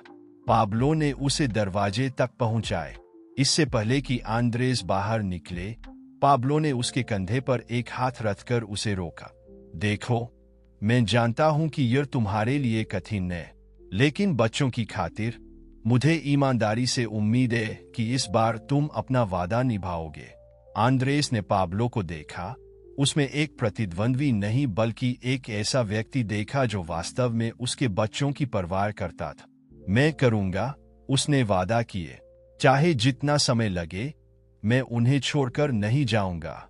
इन शब्दों के साथ आंद्रेस घर से बाहर निकल गया, पीछे एक हैरान और भ्रमित परिवार छोड़कर। उस रात जब आंद्रेस अपने होटल के कमरे में जागता पड़ा था, वह दिन की घटनाओं के बारे में सोचे बिना नहीं रह सका। मैथियो का अस्वीकार गहराई से दर्द दे रहा था, लेकिन कैमिला का आलिंगन उसे उम्मीद दे रहा था। उसका फोन बजा, उसे अपने विचारों से बाहर निकालते हुए। यह कैलिफोर्निया में उसका सहायक था। श्री मोंटेनेग्रो, मुझे खेद है कि आपको परेशान कर रहा हूं, लेकिन निदेशक मंडल एशिया के प्रोजेक्ट पर एक जवाब पर जोर दे रहा है। वे कहते हैं कि अगर हम जल्द फैसला नहीं लेते हैं तो हम मौका खो देंगे। आंद्रेस ने आंखें बंद कर ली, अपनी कॉर्पोरेट जिम्मेदारियों का बोझ महसूस करते हो। एक क्षण के लिए भावनात्मक पीड़ा से बचने के लिए काम में डूब जाने का प्रलोभन मजबूत था, लेकिन फिर उसे याद आया वह वादा जो उसने खुद से और अपने परिवार से किया था। उनसे कहो कि मुझे और समय की जरूरत होगी, उसने दृढ़ता से जवाब दिए। और कल के लिए एक वीडियो कॉन्फ्रेंस शेड्यूल कर। मेरे पास कुछ महत्वपूर्ण घोषणाएं करनी है, लेकिन सर, प्रोजेक्ट इंतजार कर सकता है। आंद्रेस ने बीच में टोका। यहाँ कुछ ज्यादा महत्वपूर्ण दाव पर है। फोन रखने के बाद आंद्रेस उठाए और खिड़की के पास गए। रोशनी से जगमगाते शहर को देखते हुए उसने एक फैसला लिए। वह अपने जीवन में कठोर परिवर्तन करने जा रहा था, ऐसे परिवर्तन जो उसे अपने बच्चों के लिए मौजूद रहने की अनुमति देंगे बिना अपनी व्यावसायिक जिम्मेदारियों की पूरी तरह से अनदेखी किए। यह आसान नहीं हो। वह जानता था कि उसे काम में और अपने परिवार से फिर से जुड़ने के प्रयास में प्रतिरोध का सामना करना पड़ेगा, लेकिन वर्षों में पहली बार आंद्रेस मोंटेनेग्रो को लग रहा था कि वह सही फैसला ले रहा था। इस बीच सोफिया के घर में एक और महत्वपूर्ण बातचीत हो रही थी। सोफिया और पाब्लो रसोई में बैठे थे, धीमी आवाज में बात कर रहे थे ताकि बच्चों को न जगाए। क्या तुम्हें लगता है कि हमने आंद्रेस को उनसे मिलने की अनुमति देकर सही किया? सोफिया ने पूछा। उसकी आवाज चिंता से भरी थी। पाब्लो ने एक लंबी सांस ली, सोफिया का हाथ अपने हाथों में लेते हुए। ईमानदारी से, मुझे नहीं पता, लेकिन मुझे लगता है कि बच्चों को इसकी जरूरत थी। उन्हें अपने पिता का सामना करने की जरूरत थी, अच्छे या बुरे के लिए। सोफिया ने धीरे से सिर हिलाए। मैं मैथियो के बारे में चिंतित हूँ। मैंने उसे कभी इतना गुस्से में नहीं देखा। यह समझने योग्य है, पाब्लो ने जवाब दिए। वह वर्षों से इन भावनाओं को दबाए हुए था। शायद यह उसके लिए एक उपचार प्रक्रिया की शुरुआत हो। और अगर आंद्रेस फिर से चला जाता है? सोफिया ने पूछा, अपना सबसे बड़ा डर व्यक्त करते हो। मैं उन्हें फिर से चोट पहुंचाने का विचार बर्दाश्त नहीं कर सकती। पाब्लो ने उसकी आंखों में देखा। उसका चेहरा गंभीर लेकिन प्यार से भरा हुआ था। अगर ऐसा होता है तो हम उनके लिए यहाँ होंगे, जिसे हम हमेशा रहे हैं। जो भी हो सोफिया, हम एक परिवार है। कुछ भी इसे नहीं बदलेगा। सोफिया पाब्लो की ओर झुकी, उसके आलिंगन में आराम पाते हुए, जैसे वे चुपचाप वहां बैठे थे। दोनों सोच रहे थे कि भविष्य उनके लिए क्या लाएगा और आंद्रेस का पुनः प्रवेश उस पारिवारिक गतिशीलता को कैसे प्रभावित करेगा जिसे उन्होंने इतनी मेहनत से बनाया था। अपने कमरे में मैथियो जागा हुआ था, छत को घूर रहा था। दिन की भावनाओं ने उसे थका दिया था, लेकिन उसका दिमाग घूमना बंद नहीं कर रहा था। उसका एक हिस्सा अपने पिता पर इस तरह फूटने पर पछतावा कर रहा था, लेकिन दूसरा हिस्सा महसूस कर रहा था कि उसने जो कुछ कहा था वह सच था। उसके बिस्तर के पास एक दराज में जो वह शायद ही कभी खोलता था, एक पुरानी और मुड़ी हुई तस्वीर। यह उसकी और उसके पिता की थी। उसके छठे जन्मदिन पर ली गई थी। आखिरी जन्मदिन जो उन्होंने एक साथ मनाया था। तस्वीर में दोनों मुस्कुरा रहे थे, उस भविष्य से अनजान जो उनका इंतजार कर रहा था। एक लंबी सांस के साथ मैथियो ने करवट बदली, नींद आने की कोशिश करते हुए। जैसे वह एक अशांत नींद में डूब रहा था, एक सवाल उसके दिमाग में बना रहा, क्या वह कभी अपने पिता को माफ कर पाएगा? सूरज अभी अभी क्षितिज पर दिखाई दे रहा था जब आंद्रेस मोंटेनेग्रो होटल के कमरे में अपने लैपटॉप के सामने बैठ गए। उसने गहरी सांस ली, उस वीडियो कॉन्फ्रेंस के लिए तैयार होते हुए जो उसके व्यावसायिक और उम्मीदें व्यक्तिगत जीवन की दिशा बदलने वाली थी। निदेशक मंडल के सदस्यों के चेहरे स्क्रीन पर दिखाई दिए। उनके चेहरों पर जिज्ञासा और चिंता का मिश्रण था। आंद्रेस ने पहले कभी महत्वपूर्ण निर्णयों को टाला नहीं था और उसका हाल का व्यवहार उन्हें परेशान कर रहा था। सभी को सुप्रभात, आंद्रेस ने शुरू किया, उसकी आवाज तनाव के बावजूद दृढ़ थी। मैं आपकी धैर्यता के लिए आभारी हूँ। मैं जानता हूँ कि आप एशिया प्रोजेक्ट पर एक निर्णय की प्रतीक्षा कर रहे हैं, लेकिन उस पर पहुंचने से पहले मेरे पास एक महत्वपूर्ण घोषणा करनी है। उसने एक पल रुककर उपस्थित लोगों की प्रतिक्रियाओं का अवलोकन किए। कुछ उत्सुक लग रहे थे, अन्य अधीर। मैंने कंपनी के सक्रिय सीईओ के रूप में पद छोड़ने का निर्णय लिया है, आंद्रेस ने घोषणा की, जिससे फुसफुसाहट और आश्चर्य के भाव फैल गए। मैं बोर्ड में अपनी स्थिति बनाए रखूंगा, लेकिन यह समय है कि मैं दैनिक संचालन से एक कदम पीछे हटूं। सवालों की बार आ गई। क्यों अब, आंद्रेस? चल रहे प्रोजेक्ट्स का क्या होगा? तुम्हारी जगह कौन लेगा? आंद्रेस ने शांति मांगते हुए हाथ उठाए।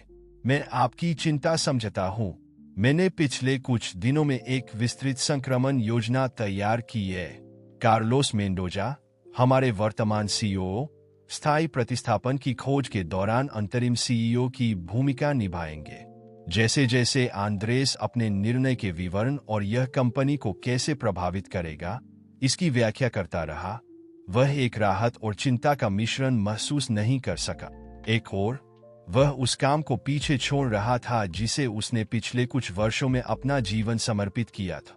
दूसरी ओर वह अपने परिवार से पुनर्मिलन की दिशा में पहला वास्तविक कदम उठा रहा था। लगभग 2 घंटे की चर्चा, प्रश्नों और योजना के बाद वीडियो कॉन्फ्रेंस समाप्त हो गई। आंद्रेस ने अपना लैपटॉप बंद किया और कुर्सी में पीछे झुक गया, थका हुआ लेकिन दृढ़ संकल्पित।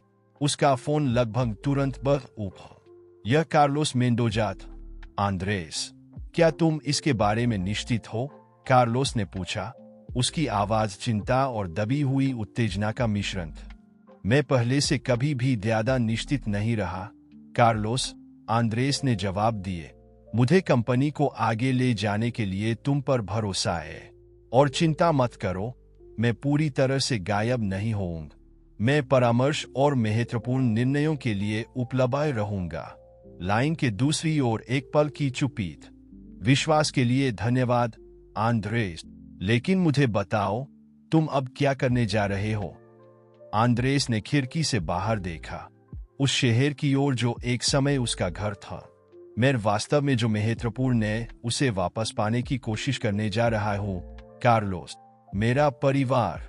इस बीच सोफिया के घर में नाश्ता एक तनावपूर्ण चुप्पी में बीत रहा था। मैथियो अपने खाने को बिना उत्साह के कुरेद रहा था, जबकि कैमिला अपनी माँ से पाब्लो तक देख रही थी, जैसे उम्मीद कर रही हो कि उनमें से कोई तनाव को तोड़ने के लिए कुछ कहेगी। अंत में सोफिया ने बोला, बच्चों, मैं जानती हूं कि कल एक कठिन दिन था। क्या तुम इसके बारे में बात करना चाहोगे? मैथियो ने अपना कांटा एक धातु की आवाज के साथ गिरा दिए। बात करने के लिए क्या है? वह वापस आ गया है, और क्या इससे कुछ नहीं बदलता? मैथियो, पाब्लो ने धीरे से हस्तक्षेप किया। मैं समझता हूं कि तुम गुस्से में, लेकिन शायद तुम्हें अपने पिता की बात सुननी चाहिए। क्या तुम भी अब उसकी तरफ हो? मैथियो ने चिढ़कर कहा, मेज से उठते हुए। बहुत बढ़िया, सभी चाहते हैं कि महान आंद्रेस मोंटेनेग्रो हमारी जिंदगी में वापस आ जाए। खैर, मुझे उसकी जरूरत नहीं है। इससे पहले कि कोई उसे रोक पाता, मैथियो रसोई से भाग गए। उसके कमरे का दरवाजा बंद होने की आवाज पूरे घर में गूंज उठा। कैमिला आंखों में आंसू के साथ अपनी माँ को देखा। मैटियो इतना गुस्से में क्यों है? मम्मी, क्या हमें खुश नहीं होना चाहिए कि पापा वापस आ गए हैं? सोफिया ने अपनी बेटी को गले लगाया, सही शब्द खोजने की कोशिश करते हुए। प्यारी, यह जटिल है। तुम्हारे भाई के अंदर बहुत सारी भावनाएं हैं और उसे उन्हें समझने के लिए समय की जरूरत है। किसी को माफ करना इतना आसान नहीं होता जब उसने तुम्हें चोट पहुंचाई हो। पाब्लो पास आया, कैमिला के कंधे पर एक आरामदायक हाथ रखते हुए। कभी कभी जिन लोगों से हम सबसे ज्यादा प्यार करते हैं वही हमें सबसे ज्यादा चोट पहुंचा सकते हैं, लेकिन इसका मतलब यह नहीं है कि हम समय और प्रयास के साथ चीजों को ठीक नहीं कर सकते। कैमिला ने धीरे धीरे सिर हिलाया, हालांकि यह स्पष्ट था कि वह अभी भी स्थिति को समझने की कोशिश कर रही थी। क्या मैं मैटियो से बात कर सकती हूँ? सोफिया और पाब्लो ने एक दूसरे को देखा। बिल्कुल प्यारी, सोफिया ने कहा। बस उसके साथ धैर्य रखना, ठीक है? जैसे कैमिला सीढ़ियां चढ़ रही थी, सोफिया पाब्लो की ओर मुड़ी। उसके चेहरे पर चिंता स्पष्ट था। क्या तुम्हें लगता है कि हमने आंद्रेस को इस तरह से उनकी जिंदगी में वापस आने की अनुमति देकर सही किया? पाब्लो ने उसे गले लगाया, उसके माथे पर हल्का सा चुंबन देते हो। इन परिस्थितियों के लिए कोई मैनुअल नहीं है सोफिया। हम जो कर सकते हैं वह कर रहे हैं। महत्वपूर्ण यह है कि हम बच्चों के लिए यहाँ हैं, चाहे जो भी हो। आंद्रेस सोफिया के घर के पास एक पार्क में टहल रहा था।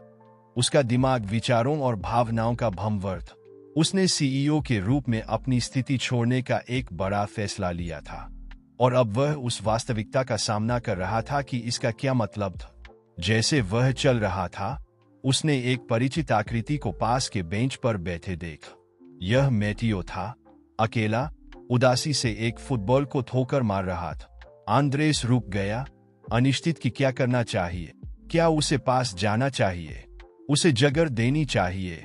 इससे पहले कि वह फैसला कर पाता, मैटियो ने ऊपर देखा और उसे देख लिए। एक पल के लिए पिता और बेटा एक दूसरे को घूरते रहे। तनाव दूर से भी महसूस किया जा सकता था। अंत में आंद्रेस ने पहला कदम उठाने का फैसला किए। नमस्ते मैटियो, उसने धीरे से कहा, सावधानी से पास आते हुए। क्या मैं बैठ सकता हूँ? मैटियो ने कंधे उठकाए, एक इशारा जिसे आंद्रेस ने अनिच्छुक हाँ के रूप में समय। वह बैठ गया, सम्मानजनक दूरी बनाए रखते हो। कल के लिए मुझे खेद है, आंद्रेस ने शुरुआत की। मेरा इरादा इतना दर्द पहुंचाने का नहीं था। मैटियो चुप रहा, उसकी नजर अपने पैरों के पास की गेंद पर टिकी हुई थी। मैं जानता हूं कि तुम शायद मुझे सुनना नहीं चाहते, आंद्रेस ने जारी रखा, लेकिन मैं चाहता हूं कि तुम जानो कि मैंने कुछ महत्वपूर्ण फैसले लिए हैं। मैंने कंपनी के सीईओ के रूप में अपना पद छोड़ दिया है। इसने मैटियो का ध्यान खींचा, जिसने आखिरकार अपने पिता को देखा। क्या? क्यों? आंद्रेस ने उदासी से मुस्कुराए। क्योंकि मुझे एहसास हुआ कि मैंने वह खो दिया था जो वास्तव में मायने रखता है। तुम्हारी बहन, तुम्हारी माँ, तुम लोग किसी भी व्यवसाय या धनराशि से कहीं अधिक महत्वपूर्ण हो। मैटियो ने इन शब्दों पर कुछ पल विचार किए। और क्या तुम उम्मीद करते हो कि तुम्हारे अपनी नौकरी छोड़ने से सब कुछ सामान्य हो जाएगा? नहीं, बिल्कुल नहीं, आंद्रेस ने जवाब दिए। मैं जानता हूं कि मैंने भयानक गलतियां की है मैटियो, ऐसी गलतियां जिन्होंने उन लोगों को चोट पहुंचाई है जिनसे मैं सबसे ज्यादा प्यार करता हूं। मैं उम्मीद नहीं करता कि तुम मुझे तुरंत माफ कर दोगे। मुझे यह भी नहीं पता कि तुम कभी ऐसा करोगे या नहीं, लेकिन मैं चाहता हूं कि तुम जानो कि मैं अब यहाँ हूं और मैं तुम्हारा विश्वास फिर से जीतने के लिए जो कुछ भी कर सकता हूं वह करूंगा। एक लंबी चुप्पी छाई रही। मैटियो अंदरूनी रूप से संघर्ष करता हुआ दिखाई दे रहा था। अपने पिता पर विश्वास करना चाहता था, लेकिन फिर से चोट खाने से डरता था। और अगर तुम फिर से चले जाते हो, उसने अंततः पूछा। उसकी आवाज मुश्किल से एक फुसफुसाहट थी। आंद्रेस का दिल अपने बेटे की आवाज में डर सुनकर टूट गए। मैं नहीं जाऊंगा, मेटिए, मैं वादा करता हूँ, मैं जानता हूँ कि मेरे वादे अभी तुम्हारे लिए बहुत मायने नहीं रखते, लेकिन मैं तुम्हें कार्यों के साथ दिखाऊंगा कि इस बार अलग है। मेटियो ने धीरे धीरे सिर हिलाया, अभी भी सीधे अपने पिता को नहीं देखते हुए। मुझे समय चाहिए, उसने अंततः कहा। मैं समझता हूँ, आंद्रेस ने जवाब दिए। जितना समय तुम्हें चाहिए ले लो, मैं यहीं रहूंगा जब तुम तैयार होगे। वह उठ गया, अपने बेटे को वह जगह देने के लिए तैयार जिसकी उसे जरूरत थी। लेकिन जाने से पहले मेटियो ने एक बार फिर बात की। पापा, उसने कहा, उसकी आवाज कमजोरी और चुनौती का मिश्रण थी। अगर तुम वास्तव में दिखाना चाहते हो कि तुम बदल गए हो, तो तुम्हें इसे सिर्फ कहने से ज्यादा करना होगा। आंद्रेस ने सिर हिलाया, उम्मीद की एक चिंगारी महसूस करते हुए। मैं जानता हूं, बेट, और यही मैं करने जा रहा हूं। जैसे आंद्रेस दूर जा रहा था, मेटियो ने उसे देखा। उसके अंदर भावनाओं का तूफान था। उसका एक हिस्सा अपने पिता के शब्दों पर विश्वास करना चाहता था, उस रिश्ते की लालसा रखता था जो उनकी कभी नहीं थी। दूसरा हिस्सा, घायल और अविश्वासी हिस्सा, उसे खुद को बचाने के लिए चेतावनी दे रहा था। केवल समय ही बताएगा कि क्या आंद्रेस मोंटेनेग्रो वास्तव में बदल गया था। उस रात सोफिया के घर में परिवार रात के खाने के लिए इकट्ठा हो। माहौल सुबह के नाश्ते की तुलना में कम तनावपूर्ण था, लेकिन फिर भी अनसुलझी भावनाओं की एक अंतर्निहित धारा महसूस की जा सकती थी। मेटियो, सोफिया ने शुरू किया, ध्यान देते हुए कि उसका बेटा पहले से कम उत्तेजित दिखाई दे रहा था। सब ठीक है, तुम अलग लग रहे हो। मेटियो ने कुछ पल तक अपने खाने के साथ खेला, इससे पहले कि जवाब दिए। मैंने आज पापा को देखा, पार्क में।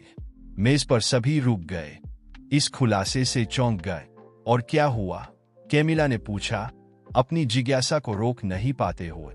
मेटियो ने कंधे उठकान। हमने बात की थोड़ी। उन्होंने मुझे बताया कि उन्होंने अपनी नौकरी छोड़ दी है। सोफिया और पाब्लो ने आश्चर्य से एक दूसरे को देखा। उसने अपनी नौकरी छोड़ दी? सोफिया ने अविश्वास से दोहराए। वह ऐसा क्यों करेगा? उसने कहा कि वह दिखाना चाहता था कि चीजें बदल गई है। मेटियो ने जवाब दिया, उसकी आवाज भ्रम और सावधानी का मिश्रण था, कि हम उसकी कंपनी से ज्यादा महत्वपूर्ण है। जैसे सभी इस जानकारी को संसाधित कर रहे थे, मेज पर चुप्पी छा गई। पाब्लो पहला था जिसने बोल, यह एक बड़ा कदम है, उसने कहा, अपने शब्दों को सावधानी से तोलते हुए। तुम इसके बारे में कैसा महसूस करते हो, मेटियो? मेटियो एक पल के लिए सोच में पड़ गए। मुझे नहीं पता, मेरा एक हिस्सा उस पर विश्वास करना चाहता है, लेकिन तुम्हें डर है कि फिर से चोट लगेगी? सोफिया ने धीरे से पूरा किए। मेटियो ने सिर हिलाया, आभारी कि उसकी मां समझ गई। मुझे लगता है कि पापा वास्तव में कोशिश कर रहे हैं, कैमिला ने बीच में बोल। क्या हम उन्हें एक मौका नहीं दे सकते? सभी ने छोटी लड़की को देखा, उसकी परिपक्वता से चकित। सोफिया ने अपनी बेटी का हाथ पकड़ा। प्यारी, यह उतना सरल नहीं है, लेकिन मैं सराहना करती हूं कि तुम अपने पिता को एक मौका देना चाहती हो। पाब्लो, माहौल को हल्का करने की आवश्यकता महसूस करते हुए, मुस्कुराए। खैर, लगता है हमारे पास सोचने के लिए बहुत कुछ है, लेकिन अभी के लिए, क्या तुम लोग खाना खत्म करके फिर साथ में एक फिल्म देखना चाहोगे? सुझाव को कृतज्ञ सहमति के साथ स्वीकार किया गया। जैसे बातचीत हल्के विषयों की ओर मुड़ गई, परिवार का हर सदस्य अपने विचारों में डूबा हुआ था। सोफिया सोच रही थी कि क्या आंद्रेस वास्तव में बदल गया था, और यह कैसे उस पारिवारिक गतिशीलता को प्रभावित करेगा जो उन्होंने पाब्लो के साथ बनाई थी। पाब्लो अपनी ओर से विरोधाभासी भावनाओं से जूझ रहा था। एक तरफ वह बच्चों के लिए सबसे अच्छा चाहता था, भले ही इसका मतलब यह हो कि आंद्रेस उनके जीवन में वापस आ जा। दूसरी तरफ वह परिवार में अपनी जगह खोने की संभावना से डरे बिना नहीं रह सकता था। मेटियो आशा और संदेह के बीच झूल रहा था। अपने पिता पर विश्वास करना चाहता था, लेकिन अपनी रक्षा करने से डरता था। और कैमिला अपनी मासूमियत में बस उम्मीद कर रही थी कि किसी तरह उसका परिवार फिर से पूरा हो सके। इस बीच अपने होटल के कमरे में आंद्रेस खिड़की से बाहर देख रहा था, दिन की घटनाओं पर विचार कर रहा था। उसने पहला कदम उठा लिया था, लेकिन वह जानता था कि आगे का रास्ता लंबा और कठिन होगा। उसने अपना फोन निकाला और एक पल की हिचकिचाहट के बाद एक संदेश लिखा। सोफिया, मैं जानता हूं कि यह बहुत कुछ मांगना है, लेकिन मैं तुमसे और पाब्लो से बात करना चाहूँ। ऐसी चीजें हैं जिन्हें मुझे समझाने की जरूरत है और योजनाएं जिन्हें मैं साझा करना चाहता हूँ। अगर तुम सहमत हो तो मैं कल तुमसे मिलना चाहूंगा। कृपया मुझे बताएं कि क्या यह संभव है। आंद्रेस। उसने संदेश भेज दिया और इंतजार करने लगा। उसका दिल जोर से धड़क रहा था। वह जानता था कि यह बातचीत उसके परिवार से फिर से जुड़ने के प्रयास में एक मोड़ बिंदु हो सकती है। वह बस उम्मीद कर रहा था कि सोफिया और पाब्लो उसे सुनने के लिए तैयार होंगे। कॉफी की मग से भाप उठ रही थी जब आंद्रेस, सोफिया और पाब्लो एक असहज चुप्पी में एक दूसरे को देख रहे थे। उन्होंने शहर के केंद्र में एक छोटे से कैफे में मिलने का फैसला किया था, जो आने वाली बातचीत के लिए एक तटस्थ स्थान था। आंद्रेस ने चुप्पी तोड़, मुझसे मिलने के लिए धन्यवाद, उसने कहा। उसकी आवाज में ईमानदारी थी। मैं जानता हूं कि यह आप दोनों में से किसी के लिए भी आसान नहीं रहा है। सोफिया ने हल्के से सिर हिलाया, जबकि पाब्लो ने एक तटस्थ अभिव्यक्ति बनाए रखा। तुम हमसे क्या बात करना चाहते थे, आंद्रेस? सोफिया ने पूछा। आंद्रेस ने अपनी कॉफी का एक घूंट लिया, सही शब्द खोजने की कोशिश करते हुए। सबसे पहले मैं माफी मांगना चाहता हूं, आप दोनों। सोफिया, मैंने तुम्हें पति के रूप में और हमारे बच्चों के पिता के रूप में निराश किए। और पाब्लो, हवाई अड्डे पर मेरा व्यवहार अक्षम्य था। तुम मेरे परिवार के लिए वहां रहे हो जब मैं नहीं था, और मैं तुम्हारा आभारी हूं, न कि गुस्सा। पाब्लो माफी से चौंका लग रहा था, लेकिन उसने स्वीकृति में सिर हिलाए। मैं तुम्हारे शब्दों की सराहना करता हूं, आंद्रेस, सोफिया ने सावधानी से कहा। लेकिन क्या बदला है? अब क्यों? आंद्रेस ने गहरी सांस ली। मैंने अपने जीवन में बहुत सी गलतियां की है, लेकिन सबसे बड़ी गलती यह सोचना था कि सफलता और पैसा प्यार और उपस्थिति की जगह ले सकते हैं।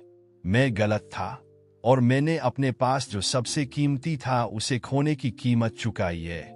मेरा परिवार। उसने रुककर दोनों को देखा। मैंने सीईओ के रूप में अपने पद से इस्तीफा दे दिया है। मैं यहां रहना चाहता हूं, अपने बच्चों के जीवन का हिस्सा बनना चाहता हूं। मैं जानता हूं कि मैं अतीत को मिटा नहीं सकता, लेकिन मैं अब से चीजों को सही करने के लिए प्रतिबद्ध हूं। सोफिया और पाब्लो ने आश्चर्य से एक दूसरे को देखा। यह एक बड़ा कदम है, आंद्रेस, पाब्लो ने कहा, लेकिन इसका बच्चों के लिए क्या मतलब है? हमारे लिए? आंद्रेस आगे झुका, उसका चेहरा गंभीर था। मैं उनके जीवन का हिस्सा बनना चाहता हूं, लेकिन मैं समझता हूं कि चीजें बदल गई है। पाब्लो, तुम उनके लिए एक पितरी आकृति रहे हो, और मैं इसका सम्मान करता हूं।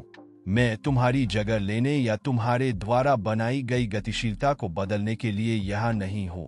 मैं केवल अपने द्वारा किए गए नुकसान की मरम्मत करने का और, यदि संभव हो, तो अपने बच्चों के साथ एक नया रिश्ता बनाने का अवसर चाहता हूं। सोफिया, जो ध्यान से सुन रही थी, बोल। आंद्रेस, मैं तुम्हारी ईमानदारी की सराहना करती हूं, लेकिन क्या तुमने सोचा है कि इसका लंबे समय में क्या मतलब है? बच्चों को स्थिरता की जरूरत है, वे एक और निराशा से नहीं गुजर सकते। आंद्रेस ने गंभीरता से सिर हिलाए। मैं इसे पूरी तरह से समझता हूं, इसलिए मैंने ठोस कदम उठाए हैं। मैंने यह शहर में एक घर खरीदा है। मैं स्थायी रूप से यहाँ बसने की योजना बना रहा हूँ। बच्चों के लिए उनकी शर्तों पर और उनकी गति से उपलब्ध रहूंगा। मैं उम्मीद नहीं करता कि चीजें रातों रात बदल जाएंगी, लेकिन मैं मौजूद रहने के लिए प्रतिबद्ध हूँ, चाहे इसमें कितना भी समय लगे। पाब्लो, जो अब तक चुप था, अंत में बोल। आंद्रेस, मैं तुम्हारी ईमानदारी और इरादों की सराहना करता हूँ, लेकिन मुझे चाहिए कि तुम कुछ समझो। मैं उन बच्चों से प्यार करता हूँ जैसे वे मेरे अपने हो। मैं उनकी जिंदगी से गायब नहीं होने वाला, नहीं मैं ऐसी उम्मीद करूंगा।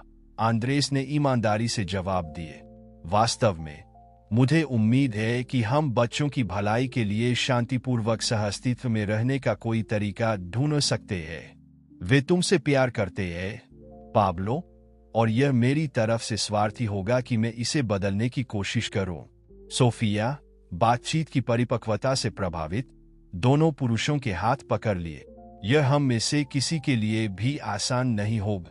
असहज पल होंगे और चुनौतियां होंगी, लेकिन अगर हम सभी बच्चों को पहले रखने के लिए तैयार हैं, तो मुझे लगता है कि हम इसे काम कर सकते हैं। तीनों ने सिर हिलाया। उनके बीच एक मौन समझौता बन रहा था। तो अगला कदम क्या है? पाब्लो ने पूछा। मुझे लगता है कि हमें बच्चों से बात करनी चाहिए, सोफिया ने सुझाव दिए। उनसे स्थिति के बारे में ईमानदार रहना और उनकी भावनाओं और इच्छाओं को सुनना। आंद्रोस सहमत हूँ। बिल्कुल, और मैं चाहता हूं कि वे जाने कि मैं रहने के लिए यहाँ हूं, लेकिन मैं उनकी सीमाओं और उनके समय का सम्मान करूंगा। एक योजना के साथ तीनों ने अपनी कॉफी खत्म की, उनके सामने आने वाली चुनौती के लिए तैयार होते हुए।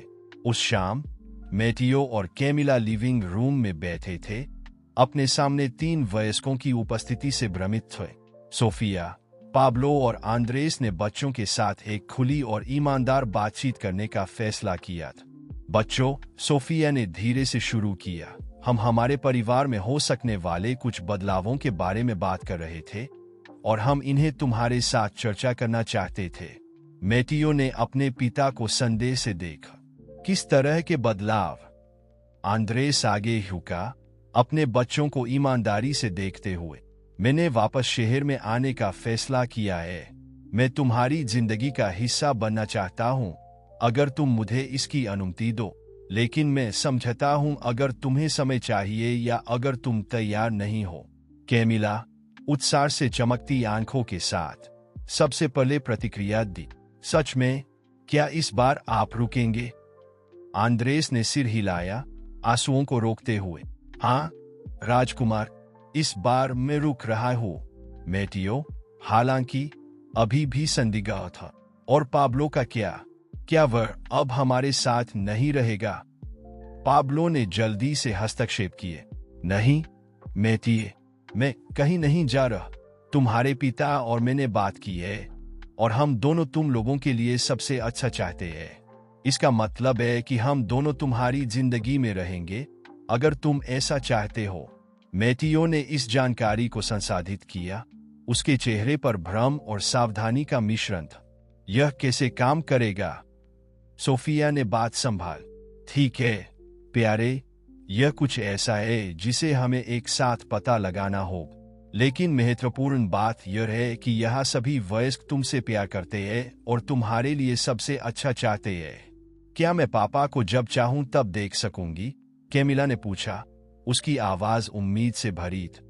आंद्रेस ने मृदुता से मुस्कुराए।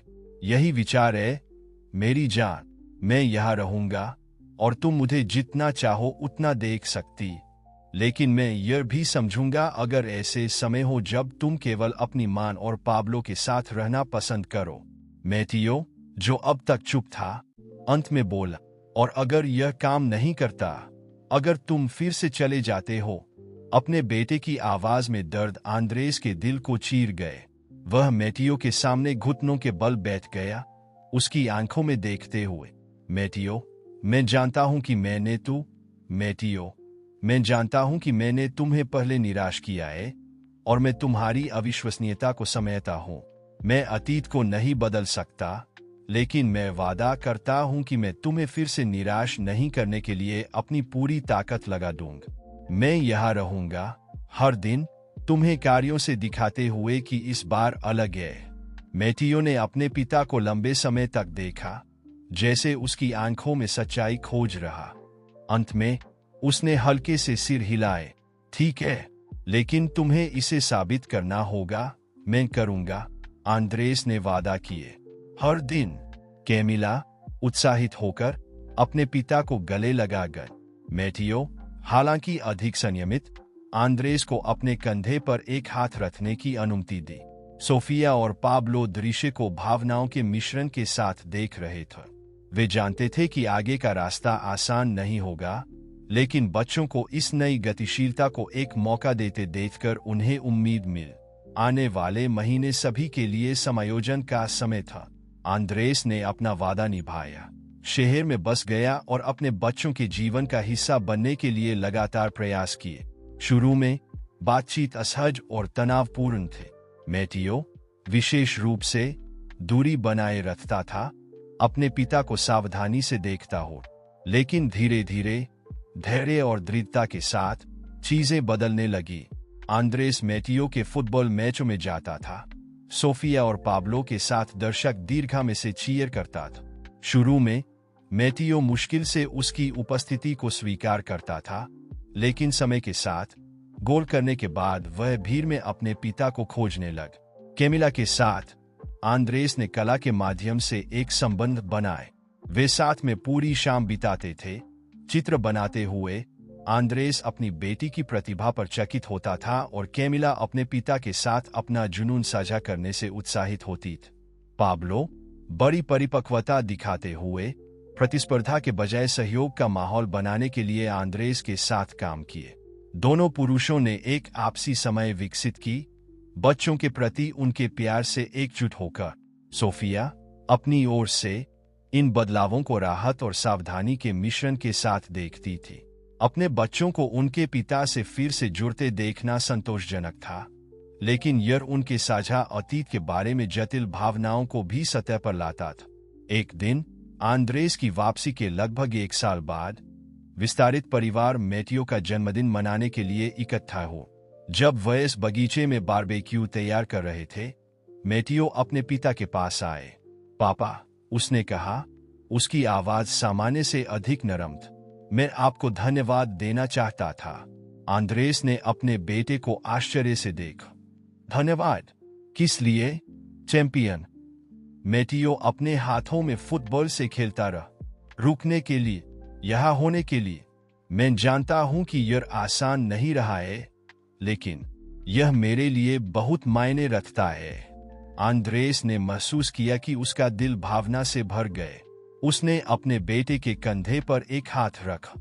मैटियो, तुम और तुम्हारी बहन मेरी जिंदगी में सबसे महत्वपूर्ण। मुझे इसे समझने में इतना समय लगा, इसके लिए मैं खेद करता हूं, लेकिन अब जब मैं जानता हूं, तो कुछ भी मुझे तुमसे दूर नहीं कर सकता। मैटियो ने सिर हिलाया, उसके होंठों पर एक छोटी सी मुस्कान आ रही थी। मैं जानता हूं, पाप, मैं जानता हूं। तेरे से सोफिया और पाब्लो दृश्य को देख रहे थे, मुस्कुराते हुए।